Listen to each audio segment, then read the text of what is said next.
Good morning everyone.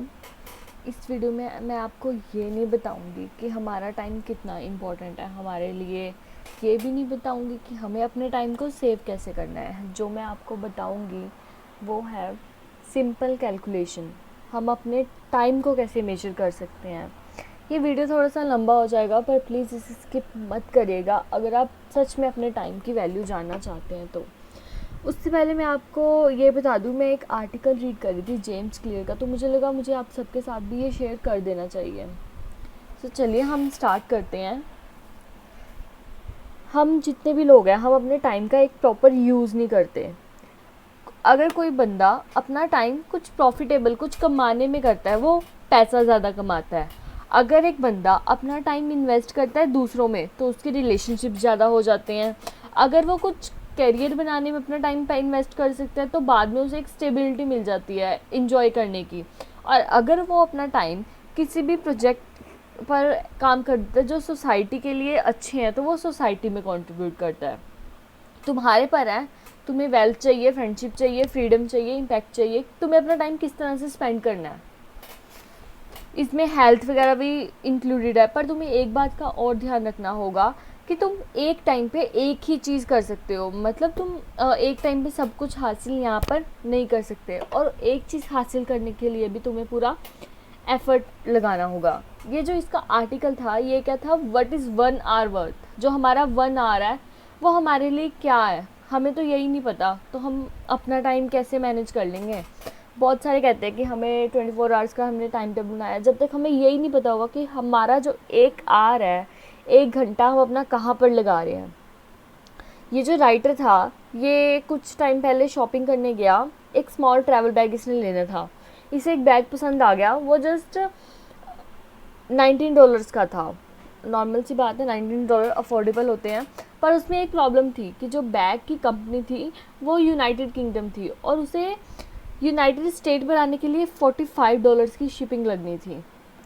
तो अब उसने सोचा कि मेरे पास $19 का बैग है और मैं उसे $45 पे करूँगा। सो उसने रिटेल स्टोर देखने लग जी। उसे ये पता लगा कि जो कंपनी है ये न्यूयॉर्क में है। वो ऑलरेडी प्लान कर रहा था कि वो कुछ हफ्तों बाद उस सिटी में जाएगा और कि उसने जब उसने स्टोर को ही लोकेशन वगैरह देखा तो उसे ये लगा कि 1 घंटा मुझे यहाँ पर लगाने में लग जाएगा और फिर मैं अपनी चीज़ ले लूँगा। अब यहाँ पर आता है क्वेश्चन हमारा जहाँ से हम अपनी कैलकुलेशन को स्टार्ट करेंगे। मेरा क्वेश्चन क्या है, क्या मेरा 1 घंटा मैं अपना वेस्ट होने दूँ $45 बचाने के लिए। हम अपनी डेली लाइफ में ऐसी कई प्रॉब्लम के साथ आते हैं। क्या मैं $45 को शिपिंग से मंगवा लूँ या मैं 1 घंटा अपना बर्बाद कर दूँ उस पैसों को बचाने के लिए। अभी जो इस राइटर को है कोई आइडिया नहीं है, आपको भी, आप भी कई बार ऐसी सिचुएशन में पड़े होंगे, कोई आइडिया नहीं होता कि हम क्या करें, वी आर जस्ट कन्फ्यूज। तो ऐसे में हम करते क्या है, हम जस्ट अपना गैस वर्क लगा लेते हैं कि हाँ ये तो हो ही जाएगा। कहीं ना कहीं पर अगर आपको कोई $0.7 पे करे 1 घंटा काम करने की तो आप मना कर दोगे, और अगर वही बंदा आपको 7,000 1 घंटे का पे करे तो आप एक्सेप्ट कर लोगे। आपको यही नहीं पता कि आपके टाइम की कीमत क्या है, आप जस्ट वहाँ पर पैसे की वैल्यू देख रहे हो। यहाँ पर अभी आपको ये नहीं समझ आ रहा होगा कि अगर आप अब पैसे की वैल्यू, आप सोच रहे होगे कि हाँ हम पैसे ही देखेंगे, पैसे के हिसाब से हमारे आर की कीमत बढ़ेगी, पर नहीं, ऐसा नहीं होता है। तो चलिए मैं आपको फिर से बताती हूँ। एक एग्जाम्पल लेके चलो, अगर आपने एक फ़्लाइट में जाना है, आप उसमें 2 आवर्स की ब्रेक है और एक नॉन स्टॉप फ्लाइट है, पर $90 का फ़र्क पड़ रहा है, तो क्या आप अपने 2 घंटे की बचाने के लिए $90 दे दोगे उसे, या फिर आप अपने $90 को सेव कर ले अपने 2 घंटे इन्वेस्ट कर दोगे। ये बेस्ट एग्जांपल है। या फिर ये भी आप एग्जांपल ली हुई है इस राइटर ने कि आप एक क्लाइंट के साथ वर्क कर रहे हो जो आपको $2,000 पे कर रहा है, आप उससे दे दोगे पैसे, या फिर आप एक बिजनेस आइडिया पर वर्क करोगे जो कुछ सालों में $20,000 जनरेट करेगा। पर हम ये सब कैसे कर लेते हैं, इतनी बड़ी बड़ी कैलकुलेशन अपने नॉर्मल गट्स फीलिंग्स पर, या फिर हम कहते हैं मुझे बहुत गट फीलिंग आ रही है कि यही होगा। कई बार हो जाता है वर्डर, पर जब तक हमें ये चीज़ पता ही नहीं है कि हमें ये सब करना कैसे है। एटलीस्ट हमें लाइफ में एक बार पता तो लगना ही चाहिए कि हम जो अपना टाइम स्पेंड कर रहे हैं वो हम कहाँ लगा रहे हैं। अभी हमें अपनी मनी कैसे कैलकुलेट करनी है। मैं अपने हर एक आवर स्पेंड को कैलकुलेट करूँगी, ट्रैक करूँगी उसे, और फिर मैं उसे ड्रॉ करके आपको दिखाऊँगी। जैसे मैं अपनी स्प्रेडशीट पर चलती हूँ, ये रही मेरी स्प्रेडशीट। मैं एक आवर के हिसाब से ही अपना काम करूँगी। एक मैं आपको इससे पहले और चीज़ क्लियर कर दूँ, ये टोटल वर्किंग आवर्स वगैरह मैंने कैसे निकाले। सबसे पहले realized income method. Realized income method मतलब मुझे जो इनकम टोटली रिसीव हो रही है, इनकम के हिसाब से जो मेरे पास कैलकुलेशन आ रही हैं, इससे मुझे यह पता लग जाएगा कि मैं $45 शिपिंग के लिए पे करूँगी या फिर मैं खुद जाऊँगी। इसके लिए मैंने क्या किया, 2 नंबर्स लिए, एक अमाउंट ऑफ टाइम और मनी उस टाइम में क्या है, उन दोनों से मैंने अपनी कैलकुलेशन कर ली। सबसे पहला स्टेप क्या होगा, मुझे मेजर करना है ये जो मेरा टाइम था यहाँ पे 2500 और मंथली एवरेज टाइम था 208.3। आपको 2500 आपके पर ईयर लग रहे हैं तो आपको पता तो होना चाहिए नहीं 2500 लग कहाँ से रहे हैं। अगर आप 1 आवर 1 घंटा किसी जाने आने में लगा देते हो काम पर और 8 घंटे आप काम करते हो तो आपके जो टोटल घंटे हो गए वो मेरे 9 घंटे हो गए।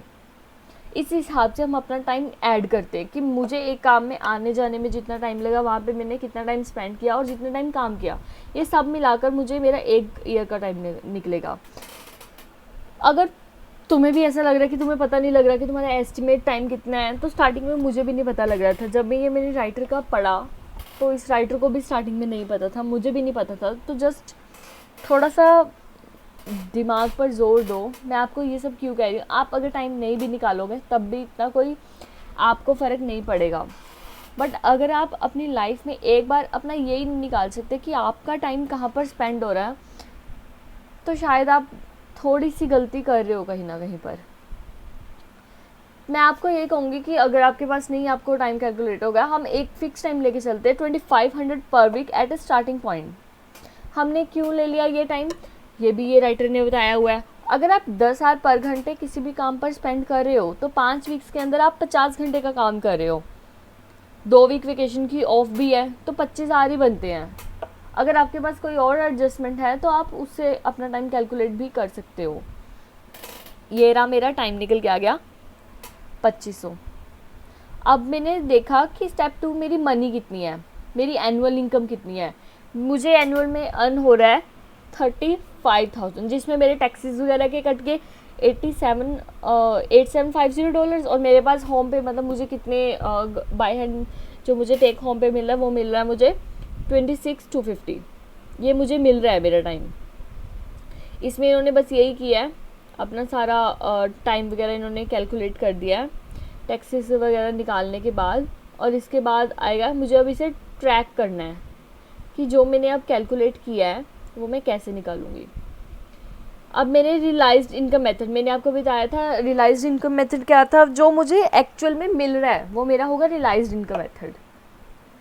जो मुझे अर्न हो रहा है मनी से, मुझे $26,250 मिले, उसमें से मैंने 1 घंटे का निकाला। मैं 1 घंटे का कैसे निकालूंगी अपने 26,250 को, जब मैं 2500 से मैंने 2500 घंटे काम किया, टोटल मनी मेरी इतनी थी, मेरा टोटल टाइम इतना था। जब मैंने डिवाइड किया तो मेरा 1 घंटे का कितना निकला 10/50। ऐसे मैंने 5 मिनट का 15 मिनट का, मैं आपको 10 आवर्स का भी बता देती हूँ। जैसे 10 से मल्टीप्लाई करोगे तो आपका 10 आवर्स का निकल जाएगा।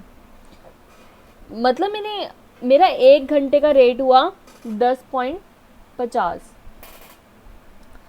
अब आप इस एग्जाम्पल को देखो दोबारा, आप 2500 घंटे एक साल में स्पेंड कर रहे हो। अगर आप $12,316 भी पर ईयर कमा रहे हो तो आपका टाइम तो 4.93 पर आवर ही लग रहा है। ये सब 2500 के हिसाब से ही हैं। अब मुझे ये चेक करना है क्या जो मैंने ये काम किया ये नंबर एक्यूरेट है। मतलब मुझे लगता था कि जो मैं कितने, अगर मैं इतना कमा रही हूँ तो मैं कितने घंटों के हिसाब से काम कर रही हूँ, मतलब मुझे 1 घंटे का कितना मिल रहा है, मेरा टाइम 1 घंटे पर कितना स्पेंड हो रहा है, ये बहुत ही ज़्यादा कम आ रहा है। मैं कमा तो 26,250 रही हूँ और मुझे कितना मिल रहा है, सिर्फ 10.5। ऐसे ही अगर मैं 5 मिनट का ले लूँ तो मुझे सिर्फ 0.88 ही मिल रहा है। ये मेरे टाइम की वैल्यू है जो मैं अपने आवर्स में कर रही हूँ। आपने एक चीज़ सोची है, एक जो फ्रीलांसर्स होते हैं वो $40 पर आवर चार्ज करते हैं, पर वो कभी भी $1,00,000 नहीं पर ईयर बना सकते। या फिर एक कंसल्टेंट है जो $400 पर आवर चार्ज करेगा, वो भी इतना नहीं बना सकता। ये कैसे हो सकता है? ये जो बंदे होते हैं इन्हें कुछ घंटों के लिए पैसा मिलता है, इन्हें हर एक घंटे के लिए पैसा नहीं मिलता। जो मैं अपना पैसा निकाल रही हूँ, ये जो मेरा पैसा आया, ये जो $10 है, ये मेरा हर एक आवर को मिला के है। इन्हें तो अगर इन्होंने 2 घंटे काम किया तो इन्हें 2 घंटे का मिलेगा, मुझे तो मैंने एवरेज में 8 घंटे का ही लगाया है। इस तरह मुझे ये पता लग गया कि जो मैं काम कर रही हूँ वो मेरा बहुत ही ज़्यादा कम आ रहा है उसके अकॉर्डिंग टाइम। तो मैंने यहाँ से होम पे निकाल लिया। कुछ और भी मेथड हो सकते हैं। अब हम अपने अगले मेथड पे चलते हैं। हम अपना टाइम आगे कैसे कैलकुलेट करेंगे? सबसे पहला है market rate method. Market rate method मतलब मेरी जगह अगर मुझे कोई और जॉब दे देता तो वो मुझे कितना देता है, मैंने उसके हिसाब से भी लगा लिया अपना एवरेज टाइम कितना निकलेगा। अगर मैं कहीं और, जैसे मैं एक कंटेंट राइटर हूँ और मैं लिखता हूँ, और अगर बाई चांस मुझे मार्केट में कंटेंट राइटिंग की ही जॉब मिल जाए तो वो मुझे कितना पे करेंगे? वो मुझे, मेरी अपनी इनकम हो रही थी $26,250 और उन्होंने मुझे पे किया $24,000। तो मैंने ऐसे ही अपने इस 24,000 को 2500 से डिवाइड करके मेरे पास 9.3 जो आया, ये मेरा था आवर का टाइम। मैंने कितने आवर, एक आवर का मुझे इतना मिल रहा है। और ऐसे ही मैंने निकाल लिया cost based method. Cost based method मतलब कॉस्ट बेस्ड मेथड आप कह सकते हो कि अगर मैं किसी से काम करवाऊँ, मेरा काम था पर मैंने किसी को कह दिया कि मेरा काम कर दो, तो मुझे कितना मिलेगा, ऐसे ही मैंने ये निकाल लिया। अब आप सोच रहे होगे इतनी सारी फालतू की इंफॉर्मेशन है, तो अब आप कैसे स्पेंड करोगे? अब आप ये चीज़ देखो, अगर आप 1 घंटे का $25 कमा रहे हो तो क्या आप 30 मिनट्स वेट करोगे एक $10 की गिफ्ट कार्ड के लिए? आपके 1 घंटे की कीमत है ये जो आपकी निकल के आई है 9.30, ये आपके 1 घंटे की कीमत है। अब आप ये देखो, आपको वहाँ जाने में, शिपिंग वाली एग्जांपल फिर से लेते हैं, आपको जाने में 1 घंटा लगना था और उसकी $45 की शिपिंग थी। और अगर आपकी 1 घंटे की कीमत ही $80 है तो क्या आप 1 घंटा चल के जाओगे, 80 में से $45 को माइनस करोगे, या फिर आप शिपिंग करवा लोगे वहाँ पर? इन्होंने भी यही एग्जांपल ली हुई है। अगर तुम्हारे टाइम $60 पर आवर है तो तुम हमेशा पे करोगे $49 शिपिंग के लिए। एक बार अपना टाइम तो ज़रूर निकालो, इससे आपके कई तरह के डाउट्स क्लियर हो जाएंगे। बहुत सारे डाउट्स हैं जो आपके क्लियर हो ही जाएंगे इससे। ऐसे ही अगर मैं बात करूं, एक सैलरीड पर्सन है, उसने भी सेम टाइम इन्वेस्ट किया, एक एंटरप्रेन्योर है, उसने भी सेम टाइम इन्वेस्ट किया, बट द थिंग इज़ उन्होंने कहाँ पर कैसे पैसा इन्वेस्ट किया, ये चीज़ें इंपॉर्टेंट है। आई होप इससे आपको ये क्लियर हो गया होगा कि आपके टाइम की कितनी वैल्यू है और आपको उस टाइम को कैसे यूटिलाइज़ करना है प्रॉपर। मेरा यहाँ पर मोटिव कोई ये नहीं था कि मैं आपको ये बताऊँ कि आप अपना टाइम कैसे कैलकुलेट करो, और आपको अपना टाइम कैलकुलेट तो ज़रूर करना, पर उसे इम्प्लीमेंट करना ये सबसे ज़्यादा ज़रूरी है। आई होप आपको मेरे वीडियो ये पसंद आया होगा, तो प्लीज़ चैनल को सब्सक्राइब करो और बेल आइकन को प्रेस करो ताकि आने वाली हर वीडियो का आपको नोटिफिकेशन मिल जाए। Thank you so much for watching my video.